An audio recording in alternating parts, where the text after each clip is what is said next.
Welcome to the Caribbean Property Investing Podcast, where we share real-life experiences for successful Caribbean property entrepreneurs. Learn about their successes, challenges, and strategies to help you create your plan for financial freedom. Now let's get started. I love my community. It teaches you the importance of being together even through difficult times. Business owners doing their best to make it through. Fishermen and farmers working hard to put food on our tables. Nurses caring for the sick shows me who we are made of. People who care. I guess it's about growing together.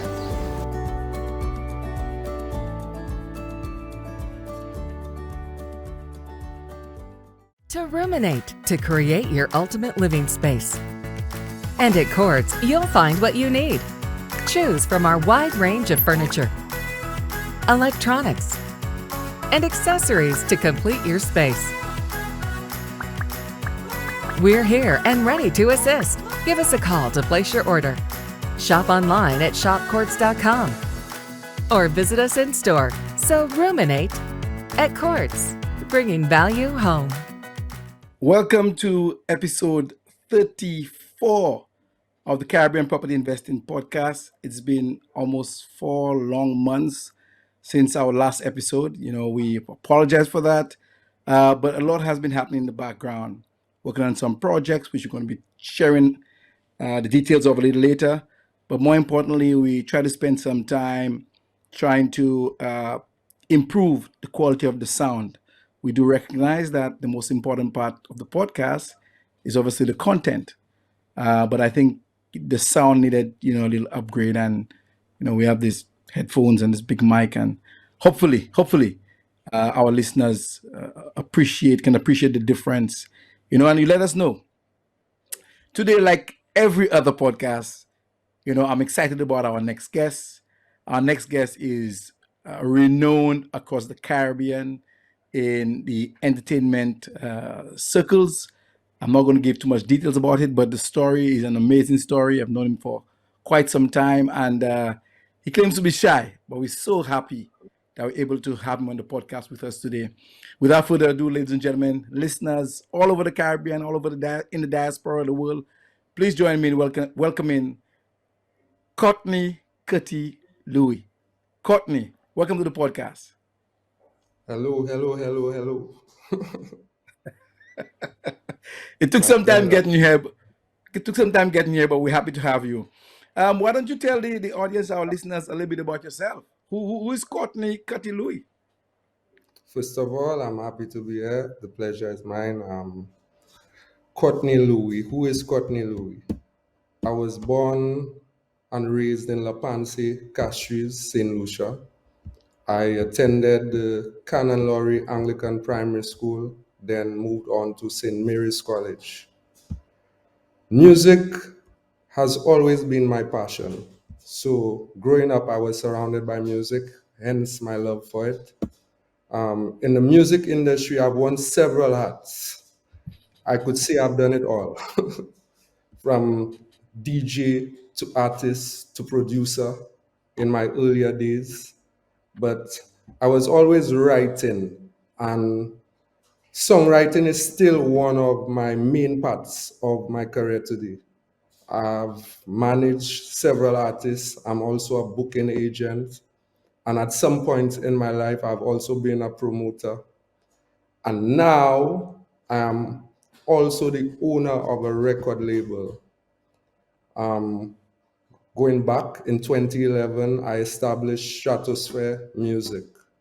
This label is responsible for so many of your favorite productions, locally, regionally, internationally. You know the energy God representing for my friend Curty from Dutch Production. It's Tranquilo, it's mucho. So me go so then no weapon at all. Come on, turn up loud, dust, me can't see Curty. Shizzle. Boom, you know this is Chris Martin. Smartin here. I'm going to say big up the whole of St. Lucia. You know it got already. Dutch Productions, Curty, are you responsible for everything? You are the real man. You know the thing set already. Chris Martin and Dawson to the fullest. Curty, when it comes to producing, productions, you govern it. You control Chris Martin voice. The whole of St. Lucia for know that. You see me? So me say, Curty, I'm a real friend, yeah, I'm a real friend. Bad man, I try to stop you. Don't mind them, Curty, I'm a real friend, yeah, I'm a real friend. Don't wait till you're gone. Be yourself, Curty, Chris Martin. Well, this is Beanie Man, the king of the dancehall, and I'm here to just send respect to my producer, Courtney. Know worry yourself, yeah? Big up Dutch Productions. Good, Zaga. After my man, well, you have some little junkie tell St. Lucia, them are acted. Big desert eagle, St. Lucia got it restarted. Them not food of and say them are cracking. Bunk them, turn them and they pop up, make a knocking. Little did they know that couldn't come to them, they cracking. Boom! St. Lucia. St. Lucia, it's crucial. One love, yeah? Sizzler, Colombian. Curty, hey. Big up Tell them, make sure you record my thing good and a ramp with Dutch Production. Big up yourself. 2 years after that, I got signed to Believe Music, the largest distributor of independent music in the world.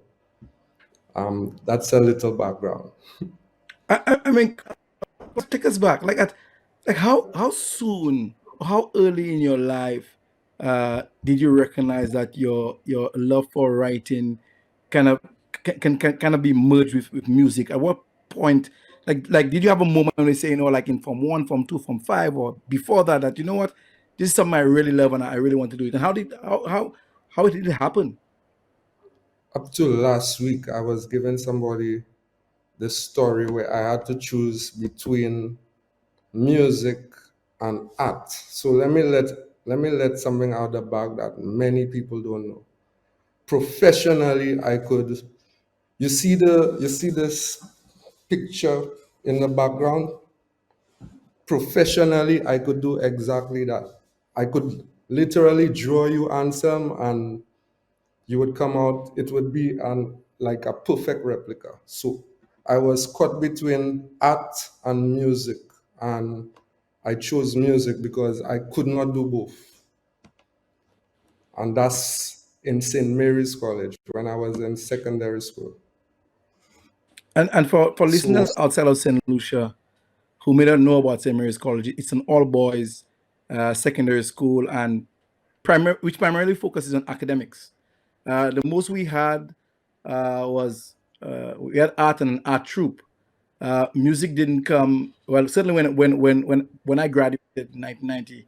I don't recall them being music. Any music we had was only choir.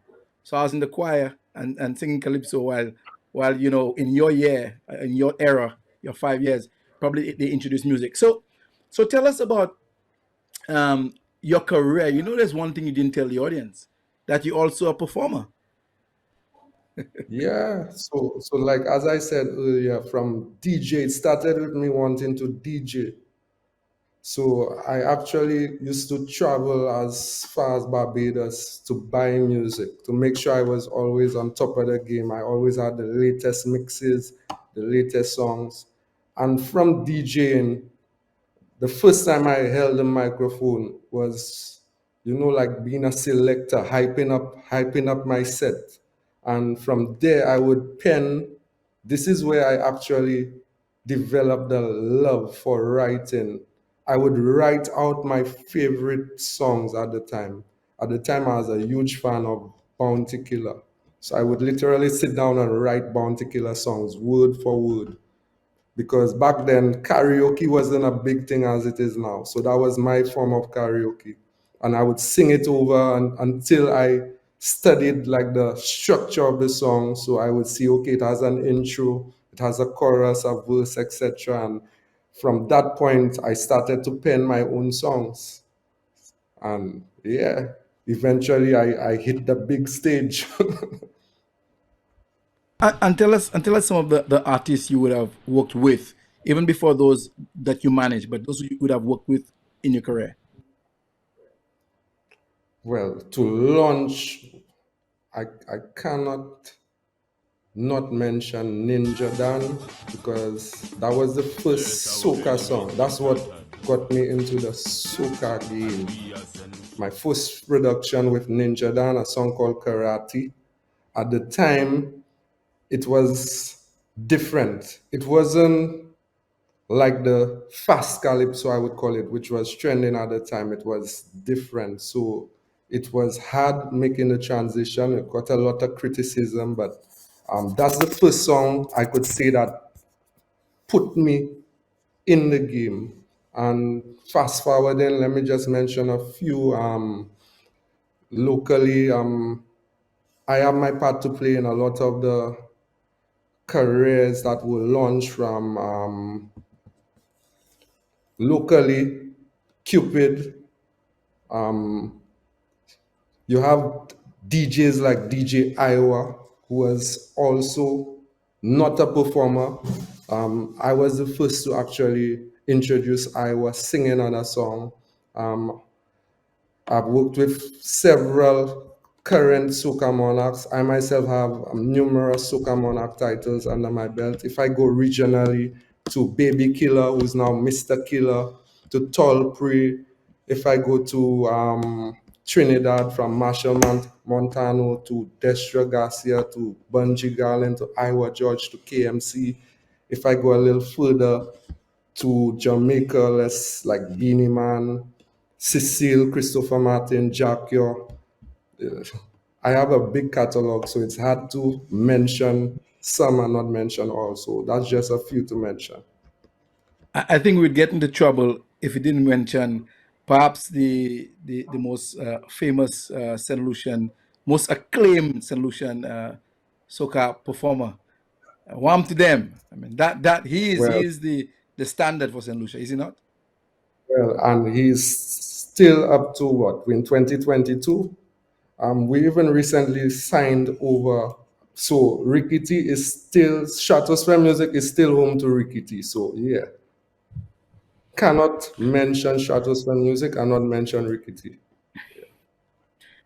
My what I'm thinking of now is, as a producer, typically in terms of revenue and income, it's not a regular 9 to 5. And specifically in this part of the Caribbean, a lot of your work is done during the carnival season, which probably starts now. It used to be just in July, but now the good thing, because you have regional carnivals, the carnival season can start as early as, well, Trinidad is in January, so Trinidad carnival probably starts in December. Um, what's it like in terms of a 9 to 5 versus this type of job, and your ability to now start thinking of, okay, how do you get your regular income and try to live somewhat of a stable life compared to other people who work on normal 9 to 5 or 8 to 4:30. What's that like? Okay, so I don't think this is the forum for this, but let me let something else out of the bag. What would you say if I told you that soca music, carnival music is not the key revenue earners? And what if I go further and say some of the songs that actually contribute to more of my revenue are not really even known in the carnival circuit? So my point in saying that is, if you're getting into this game, especially in 2022, the most important thing is learning the business. And I mentioned a word a while ago, catalog. Your catalog have a lot to do with it. So having heard that, how does a normal performer producer, can they actually survive and get regular income outside of the typical seasonality of it without a record deal? And how easy it is to get a record deal, or difficult? Definitely, definitely. As a matter of fact, again, I that's not the forum for this, but again, how could I put it? You cannot be two places at the same time. It's something I mean I had to have been through it and experience it to learn. But if we only chasing carnival, we kind of miss out on what's happening in the rest of the world. For example, there are several producers, artists, music creators clocking major revenue, some 7 digits, and you never heard of them, and you will never hear them. They are not on any chat. They're not chatting or anything. It's a big world, and believe it or not, music sells everywhere, every day. Every day you have like at least 10 million songs being released every single day. And how does a typical songwriter musician in the Caribbean actually get to benefit from revenue outside of the key performing periods? Well, you need to understand, like any other business, you need to understand your target audience, and your market as well. If you're selling something, you need to know what you're selling and to who you're selling it. So basically you start by knowing and understanding your market and your mark, and by doing that, you know exactly what to do, how to tackle it. Let's break it down for our audience. Mm-hmm. What needs to happen? So I'm a performer. Carnival is coming. I'm preparing my songs.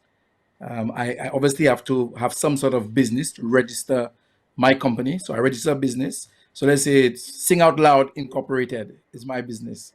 I write a song. I registered the song with the Copyright Association. So in St. Lucia is Echo. I think in the Caribbean is COT, COTT, correct?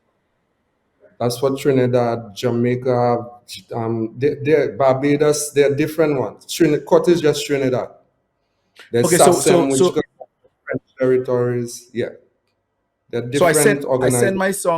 my song to them and I register. Mm-hmm. Obviously, I must also be a member, so I have to join those associations as well, right? Okay, so Correct. now I've joined the association. These associations, my song is registered. So what happens, Mm-hmm. because it plays on radio, and I know a couple of people have asked me before, trying to understand this business. So explain to us what you know about the streaming and how you earn from streaming, and explain to our audience what you know about airplay, radio, and the radio stations actually pay the copyright associations or the institutions, and the money gets back to the artists. Just explain those two revenue streams for us, so people can get a better understanding of them. Okay, so let's tackle what you hit on there, like the copyright. You register your song. How it's supposed to work is you're supposed to, wherever your music plays, you get paid. So the copyright agency every quarter, or some of them, most of them do it quarterly.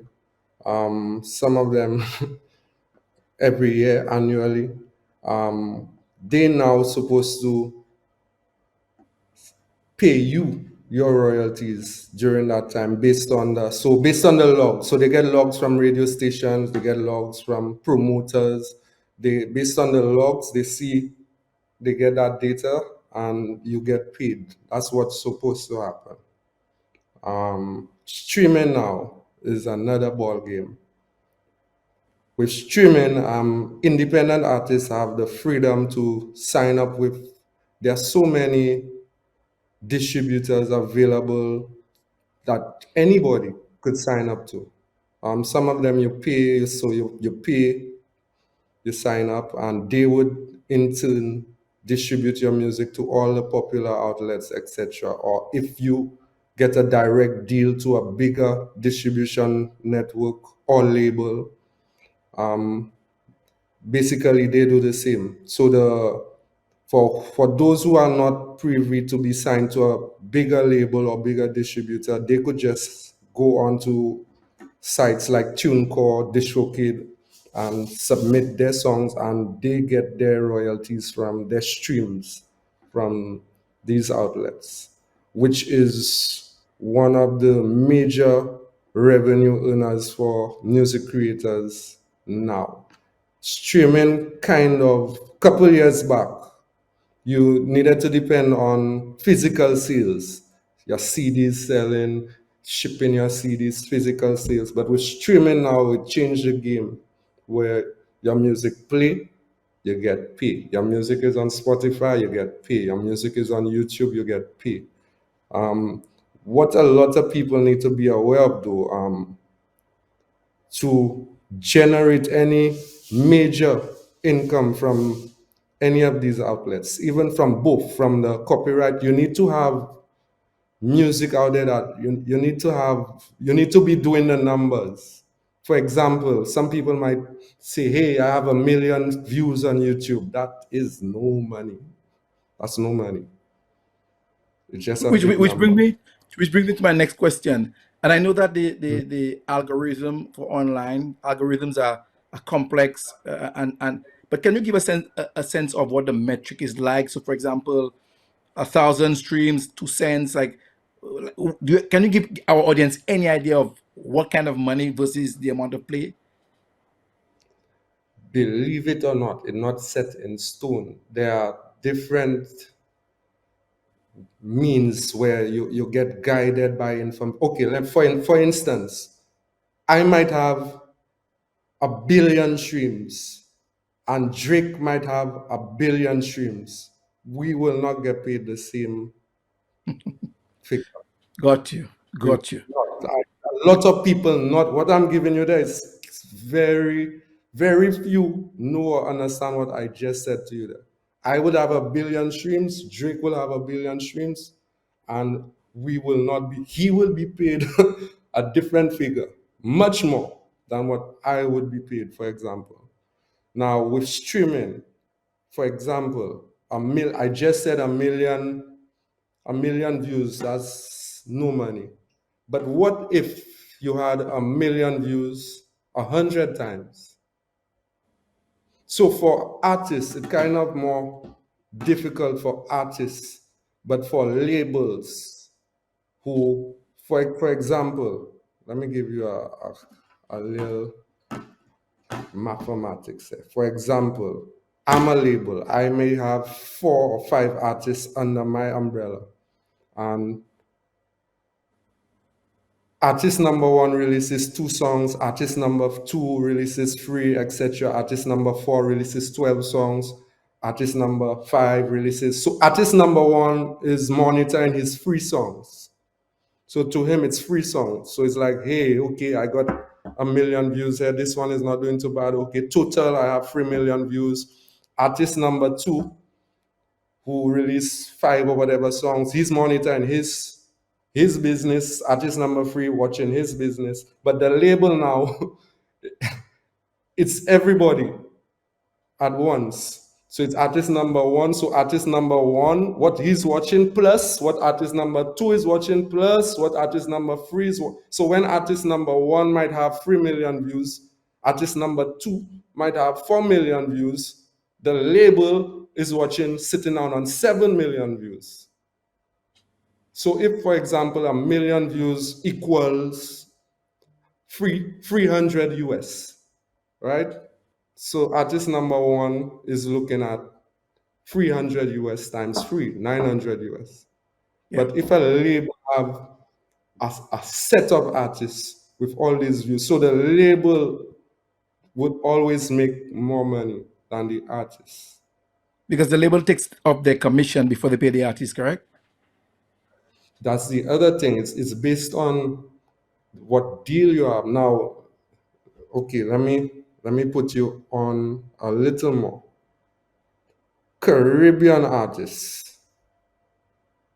How many Caribbean artists are signed to a label? And I mean a label, the label. Give me percentage. Give us percentage. This percentage. What's your estimate?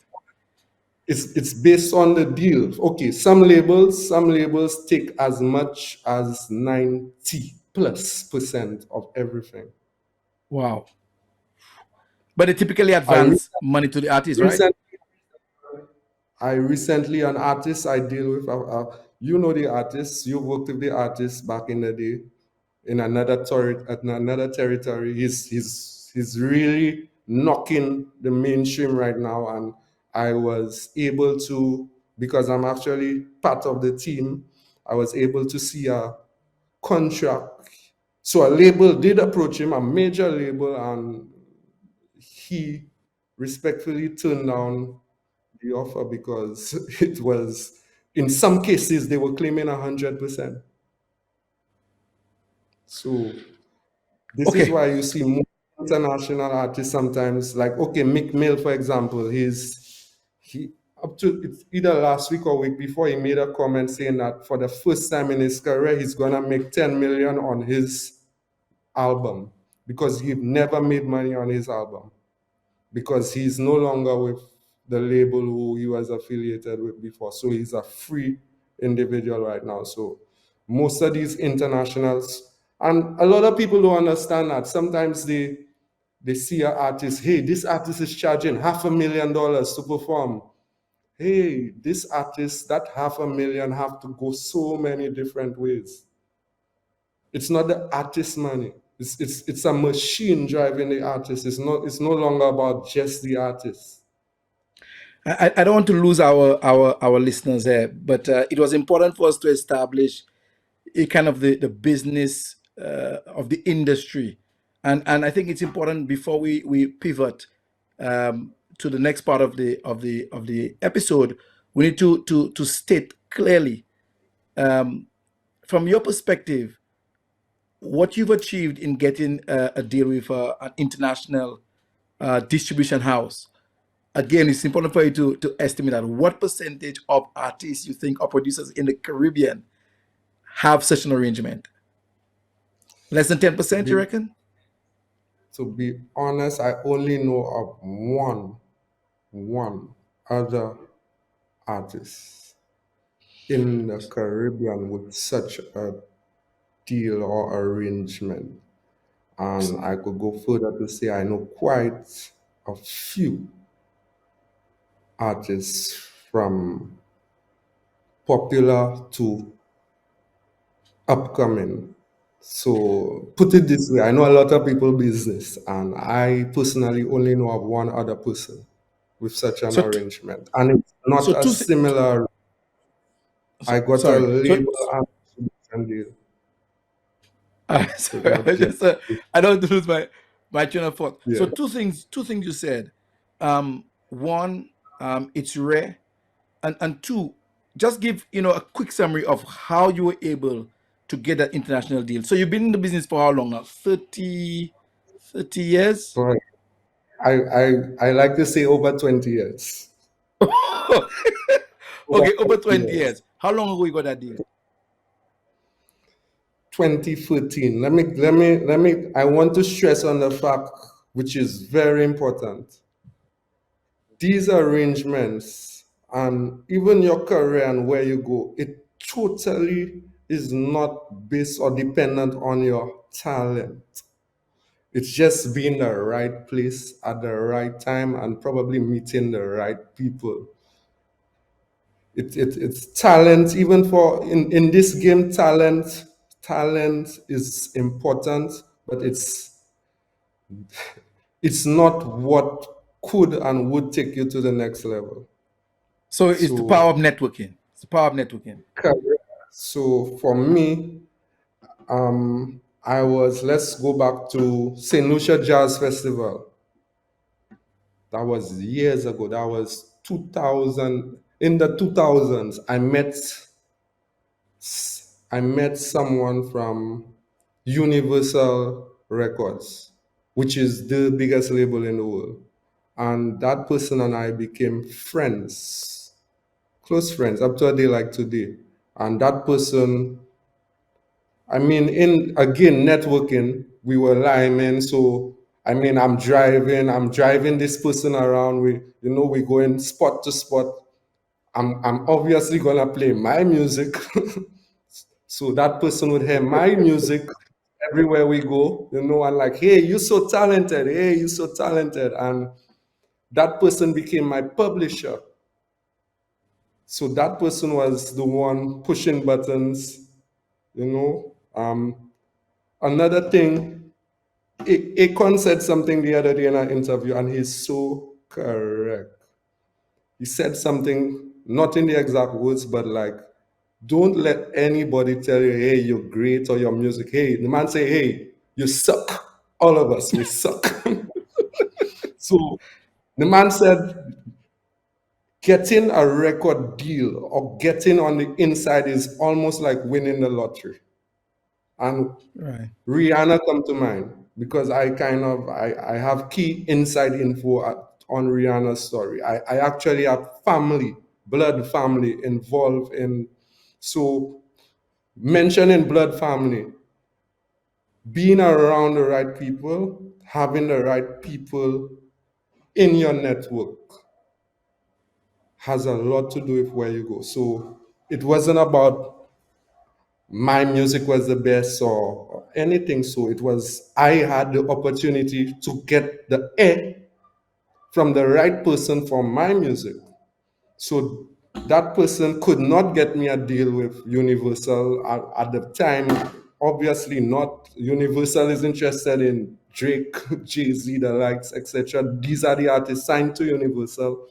And she, yes, a she always used to tell me, "Hey, I'm gonna get you something. I'm gonna get you something." In 2011, when I established Stratosphere Music, she came to me with this contract from the label I'm signed to right now. And she gave me the contract. Hey, I did not need to read anything. At the time I trust her. And to me, at that point in my career, hey, what do I have to lose? And she gave me the contract. I signed the contract. And the day before she left St. Lucia, she said, you know what? I'm going to be honest with you. It is not the best deal. I'm going to go back and renegotiate. Do not hold on. I promise I'm going to get you something. And that was 2011. 2012 passed. Hey, that went here and that was never on my mind. And she came to St. Lucia for jazz. She would normally come for jazz 2014.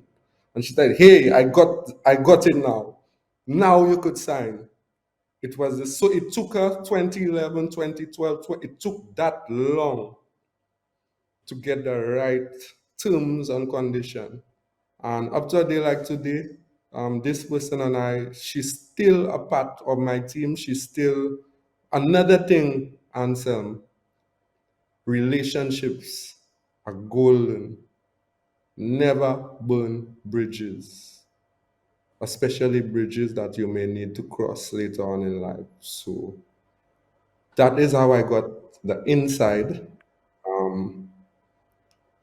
I would tell anybody close enough who know the story that for me, it's not my talent, it's not luck. I call it blessings. I'm a God-fearing person and I call it blessing. My whole journey, I call it blessings.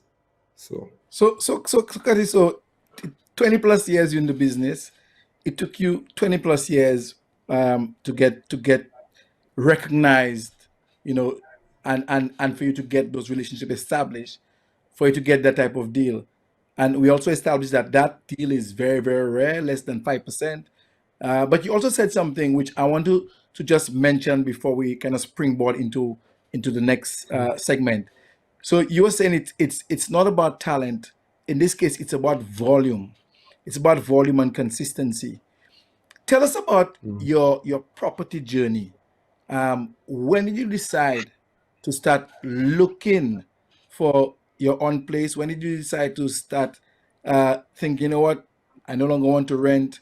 Or what was your thinking that led you there? And did you start looking before you got the deal? How long have you been looking for property? Anselm, like what I just said, for me, my whole journey is blessings. And I'm somebody I would like to say that I sometimes feel guided by a higher being, a higher force. So I'm somebody I would not have something, I would be blank and then just wake up and I'd be like, hey. So for me, it was exactly that. Waking up one day like, hey, I'm tired of renting. I need to have my own home. So I started, it was not just before COVID, just before COVID. Because everything, again, going back to what I said, just the timing, just before COVID, I started house shopping. So I reached out to various real estate agents and companies, and it didn't take too long. I located something to my liking in Monnier. Monnier is a quarter of Grosley, right? Yeah. What were you looking for? What was your search criteria? So I was looking for a home, but also a home where I would have space to accommodate tenants, so with additional income, and I could accommodate because I have artists who frequent my gigs, so I could accommodate artists if they come in. I have a little studio space and I could still have some tenants. That was my aim. So I located a 7 bedroom, 6 bathroom property on 3 levels. And at the time, I was not thinking about building or anything of the sorts. I wanted something that was readily available because I've heard stories about building from so many people. Even presently, right now, I have a very close friend who recently built her property, and I have to say, thank God. So I went the full mile. I approached my bank. I did everything that was necessary, and my loan was approved for this property that I was I have a eyeing. question. I have a question. Mhm. When you approached the bank for that 6 bedroom, 5 bath house, what was some of the questions that they asked you, especially as relates to your income? Did you have any challenges because you weren't in a full-time job? Boy, good point. But again, I want to stress on the fact that I put that first. I put God first. Everything I do is governed by the power of. Put it this way, my story is not the usual story. I could openly say that my challenges and the stories I've heard, I went through this process with none of that. I mean, there were challenges which we will get to later on, but I had. What did they ask me? Hey, this is what you want? Okay, all right. There were no issues in the beginning with the bank. There were no issues. What did you have to show as a source of income? Because you have the Now, the, the, the deal, the royalties. this is something I've actually been in discussions with key people from various banking institutions. One of the questions they actually asked me was, how can we set up something to make it more attractive for people in my line of work? Because I'm one of the few who would and who actually qualify, because believe it, I kid you not, there's nothing in place at the banking institutions for people in my trade, I would say. So There's people with seasonal nothing. seasonal people with seasonal No. income. Yep. So without the ability to show regular income from your royalty payments, it would have So virtually okay, so been almost let me let impossible. me give you more insight on my story. For me, I'm no stranger to the bank that I've been dealing with. I've been with the establishment for so long. So they have been seeing they have records of my transactions and my history, etc. So as much as they don't understand how it really works, they have history. Now, this is something, again, I would tell, or I would want other creatives like myself to be aware of, and I have been preaching it to many. Build a relationship with a bank early, from early, because the harsh reality, a lot of people in my line of work, they are bad with money management. I think it's part of being a creative.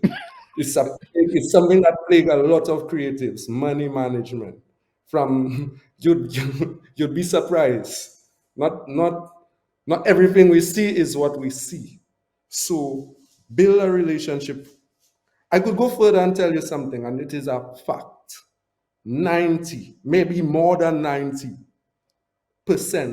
of creatives in St. Lucia do not even qualify for a loan, as the smallest loan. They do not even qualify. So how? So Courtney, without being in the 1% and the 2% to have a deal, what do they do? You said first of all build a relationship. So what else should they do? For example, it's something I tell all the people I work with. As soon as you get a check, bank it. Even though you take it right out immediately from the machine, bank it. Put it in the bank. Cash. Avoid cash transaction. If let the bank see you working. If them get a little checking account, do if it's groceries, if it's gas you putting in your vehicle, use that check. Let the bank bill so start somewhere. A little credit card, even though it's for the smallest amount, at least let them see, hey, you have some sort of, you could be responsible, you could manage your finances. Because at the end of the day, I think what the bank want to see or ensure is that, hey, you could handle whatever you willing to take on. Who So taught you build a that? Did you learn relationship. that over the years? Who taught you that? You want me to tell you the truth? I learned a lot Always the of that truth. from Ansel Matre. All right, so let's move. So Courtney, you told us about what you were looking for because you are a producer. A lot of artists and I guess aspiring musicians would come to your place. So you wanted a place where you can house them if you needed to, but also a place for a studio. What happened with the 6 bedroom, 5 bath house? What happened next? So something, I reached, it was like, how could I put it? It was like a bittersweet situation for me. I got the loan approved and I was all, I was on top of the world. And you know what made me more happy? My mom. My mom was so happy because she always been telling me, "Hey, I want to see you have your own home. Before I die, I want to see you have your own home." So for me, it was a huge accomplishment. Not even for myself. I felt good knowing that, hey, I did this for mama, right? But something wasn't feeling right or sitting right, and I reached out to a personal friend, close friend, and he was the one, the lone ranger who told me, no, no, don't do that, nah, don't do that, shut that down, blah blah blah blah blah. Even mommy get vexed with me.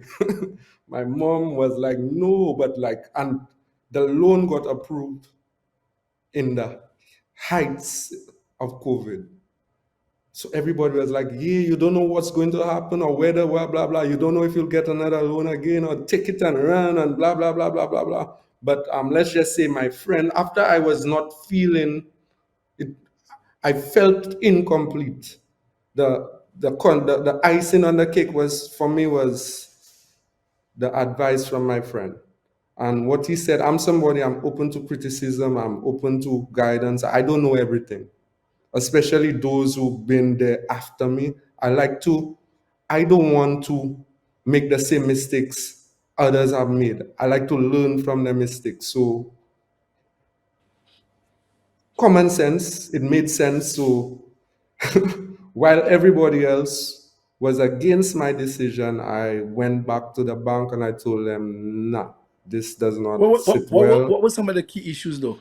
What were some of the key reasons you decided to stop that deal? And what did you look for? Location, the location. Okay, simple mathematics, which made sense for me. My repayment to the bank. So put it this way, and the property was currently at the time housing tenants. So I would have that income, but I would also have to use that income and I would still have to, for the next 20 plus years, find a way and means to pay the bank. What about renovation? Because if it's 6 bedroom, did you plan to subdivide it? What did you plan to do? Property was looking good, but eventually it was 13 years old. So all that I took into consideration, at some point down the line, I would have to go do renovations again. And most importantly, it wasn't something that it wasn't my vision. It was somebody else's vision 14 years ago that I'm just adjusting. And for me, my first property, I would like to have input in it. And believe it or not, I never pursued the other route because, again, I've heard so many stories. But talking to my friend, and he made it sound so much easier. And I mean, it was somebody I trust. So what I went for it. So you told the bank to pause your loan after. It's very rare, as you said. It's very challenging for creatives with. Pause. I didn't tell them pause. I told them I don't want it. I told It's them I'm it's looking at something else. So I am willing to go through the entire process again with y'all. But I told them this is my vision. And again, the bank, kudos to the bank. I had no issues. I had no issues. They told me what to do. They said, well, okay, since we are ready, even going forward, a lot of the things that I thought I would have had to do all over again, I didn't, because it was not too long after. And all this, that's another thing. I wasted no time. All this happened in a matter of the same year.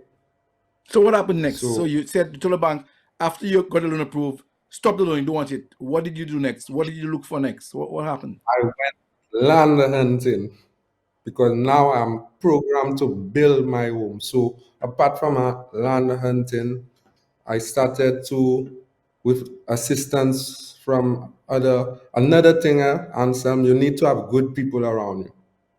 That is very important. In any venture, you need to have good people around. So I got assistance with getting my designs. I got assistance with locating the right contractor, etc. So I went land hunting. I located a piece of land at Hilltop Avenue, Bellevue, Casaba, overlooking Cap Estate, overlooking Matnik, the magnificent So sea you have view. sea view in the north.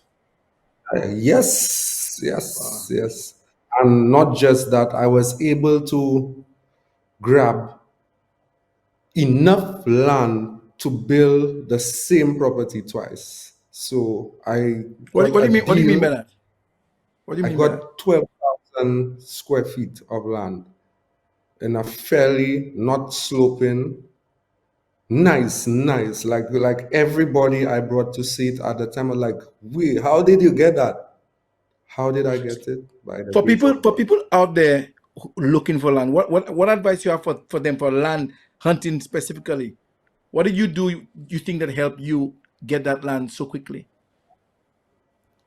Again, I have no control over the time, or again, I would say blessings, because everything happened, like everything just fell in place. So I reached out to the same real estate people, and one of them, actually at the time, my neighbor at the time, who is a real estate person, was able to, hey, I got this piece of land up there, blah, blah, blah, blah.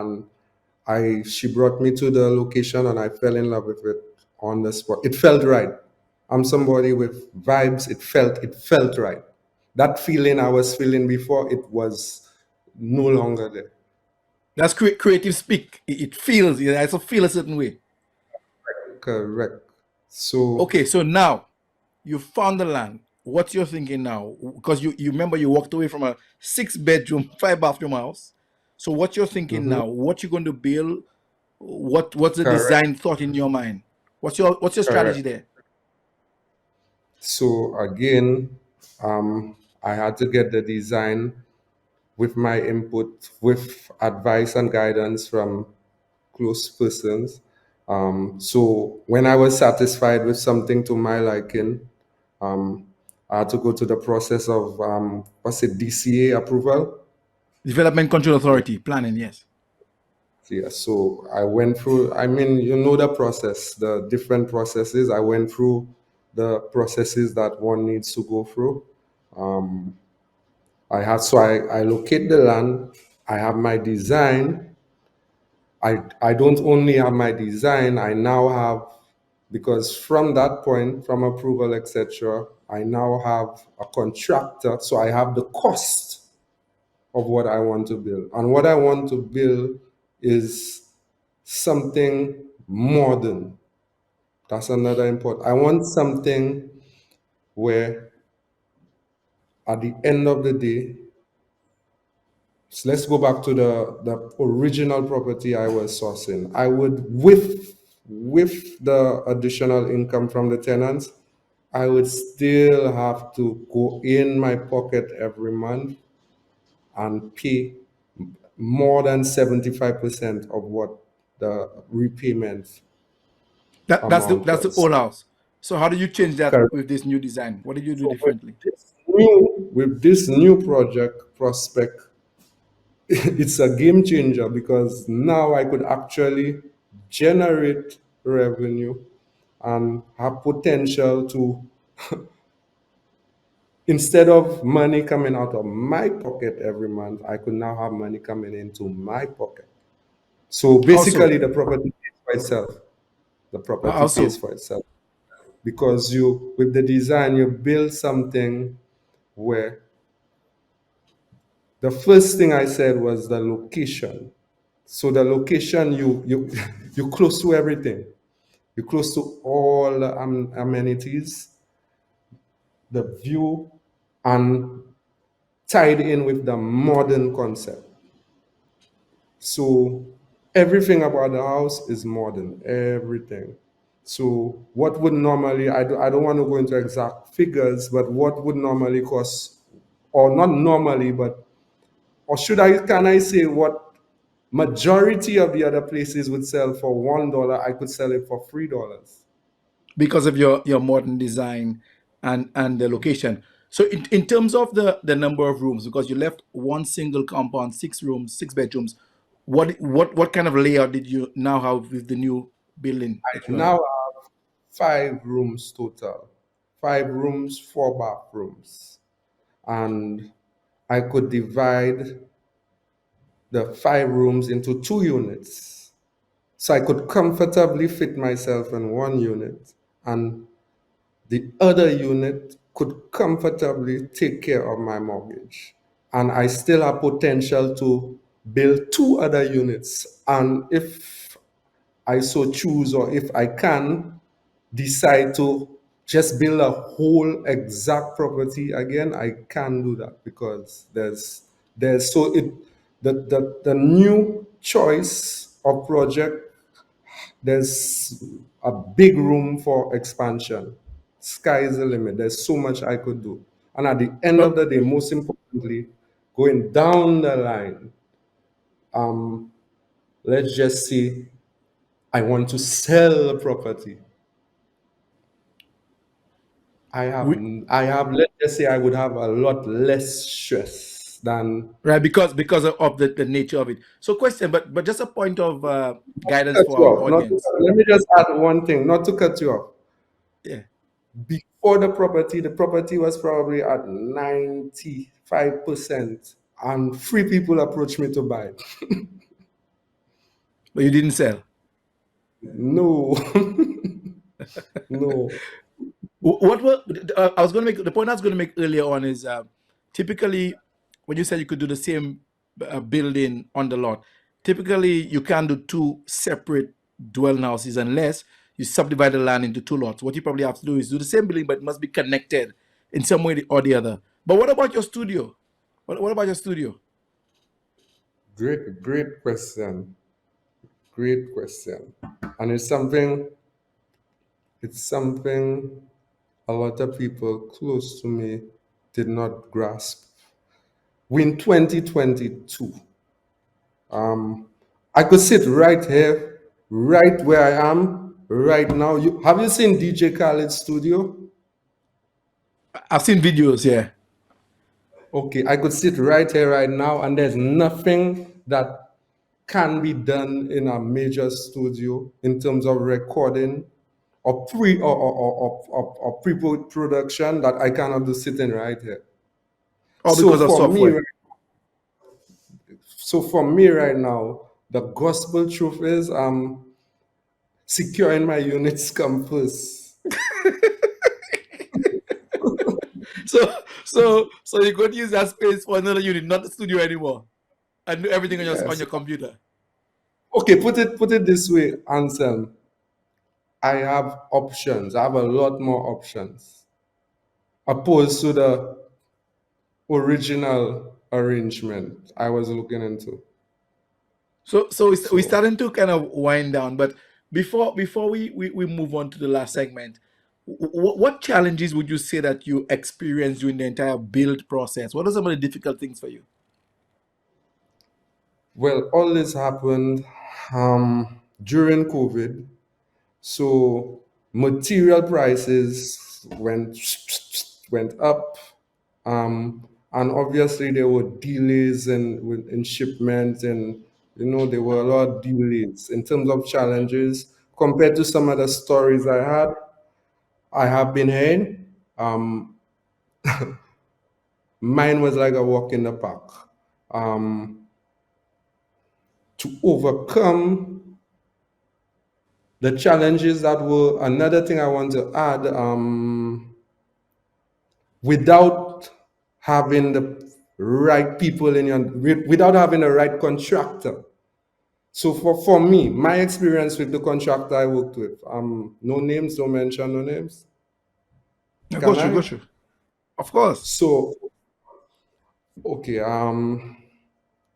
I never felt, at no point in time I felt like I was alone. So I want to big up Darren Charles from Structure Inc.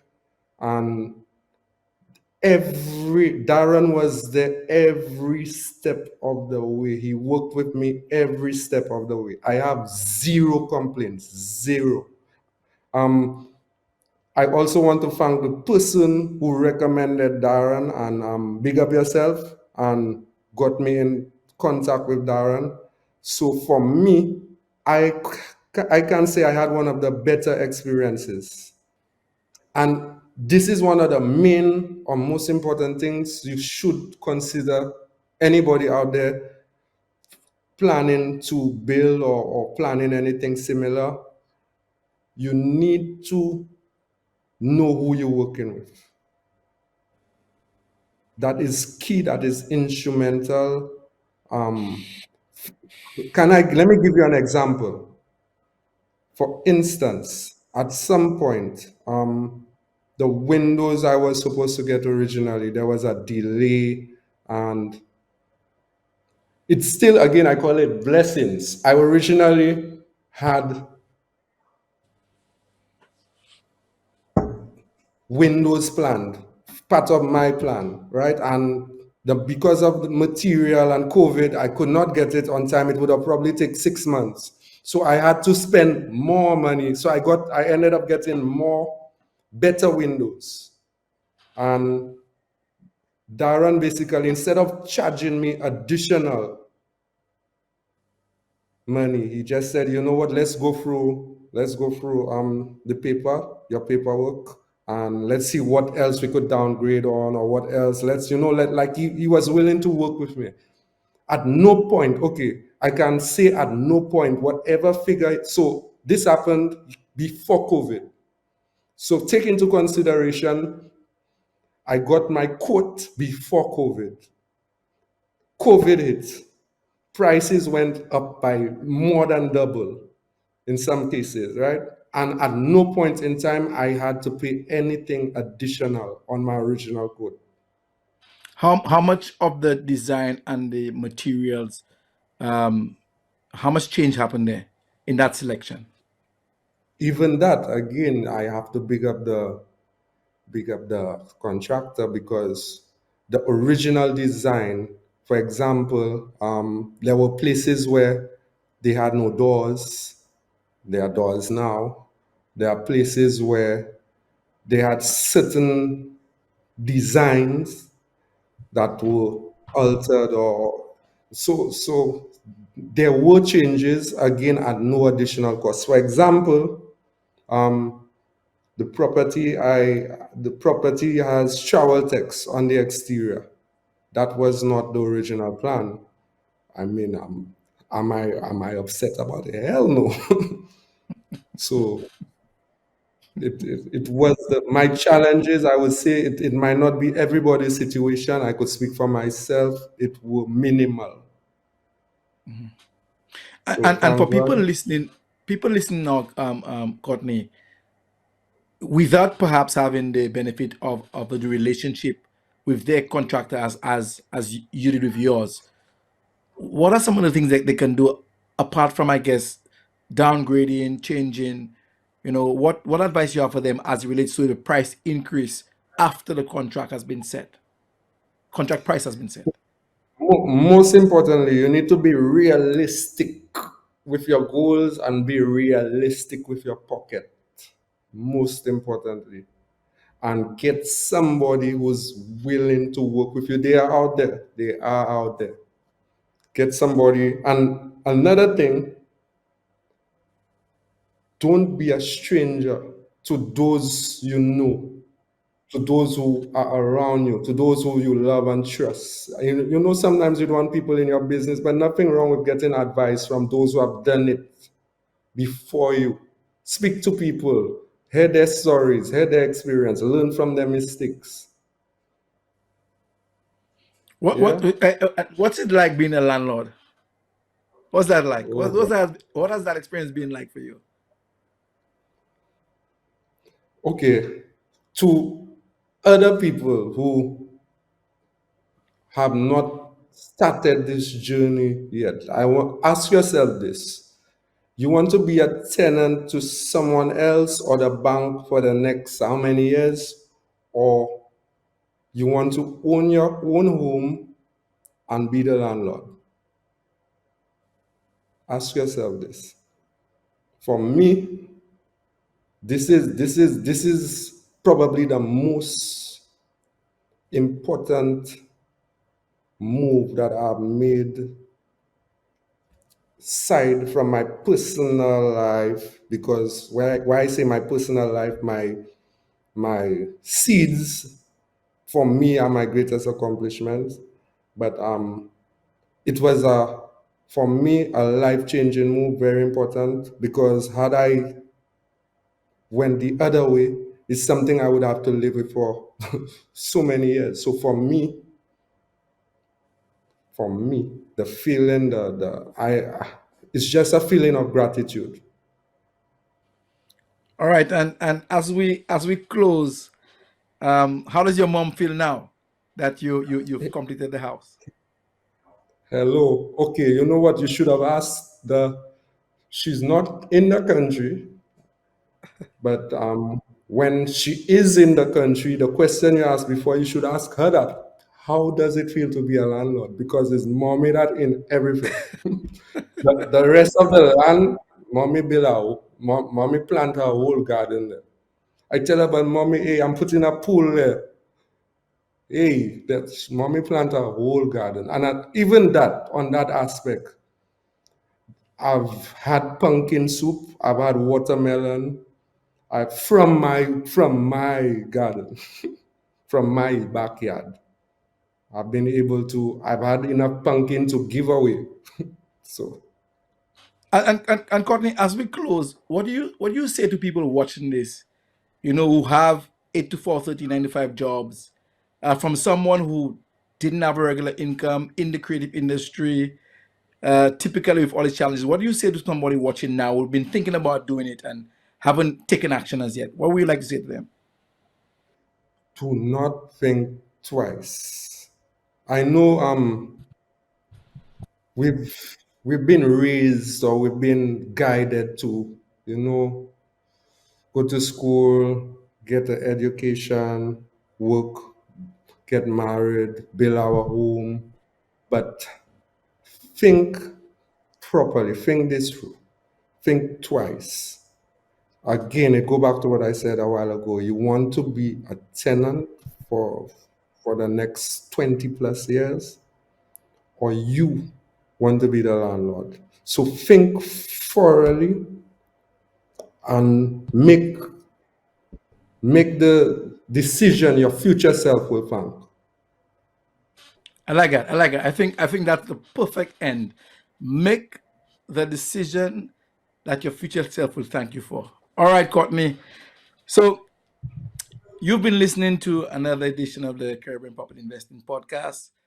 Every time we do this, the stories that you get is so heartwarming.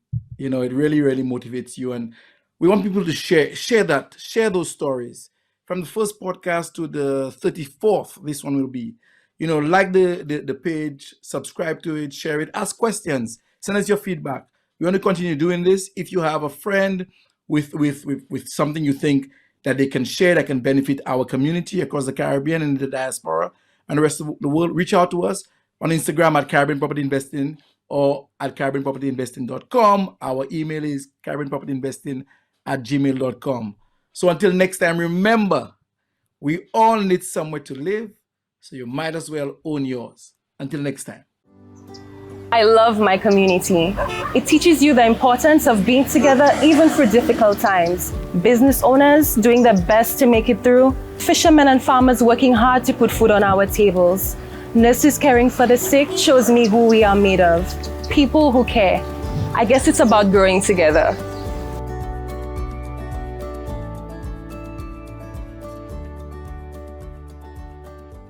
To ruminate, to create your ultimate living space. And at Courts, you'll find what you need. Choose from our wide range of furniture, electronics, and accessories to complete your space. We're here and ready to assist. Give us a call to place your order. Shop online at shopcourts.com or visit us in store. So ruminate at Courts, bringing value home. Congratulations and thank you for tuning in to the Caribbean's first property investing podcast. We want to help Caribbean people create wealth and achieve financial freedom through property investing. Our show provides general advice based on personal experiences and is for educational purposes only. For more information, resources, and past episodes, visit us at CaribbeanPropertyInvesting.com. Remember to click the subscribe button so you never miss a show. Let's go.